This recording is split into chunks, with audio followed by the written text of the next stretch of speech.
Okay, looking now at question 36. So we've got two cells, each with an EMF of E, so it's the same EMF in both of those.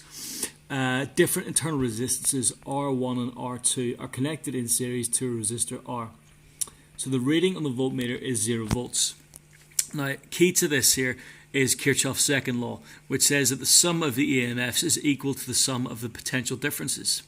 So, if our reading on our voltmeter is 0, that means that the internal resistance inside this cell must be equal to the EMF to give a result of 0, okay?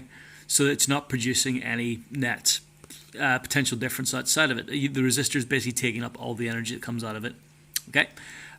So what we can then do is we can write an expression for this, because if we look at that in this kind of way, right? If that's going to be 0, then there's got to be cancellation happening out on the other side also. So what we're going to do is going to write, I keep saying expression when I mean an equation for that. So what we see is if we look at our diagram, E is equal to R1. Okay.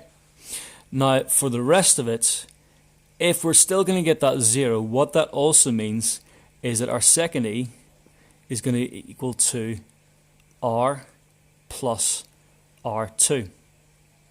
Okay, now looking at those, E and E are both identical, which means we can substitute one equation into the other, which means that R1 equals R plus R2.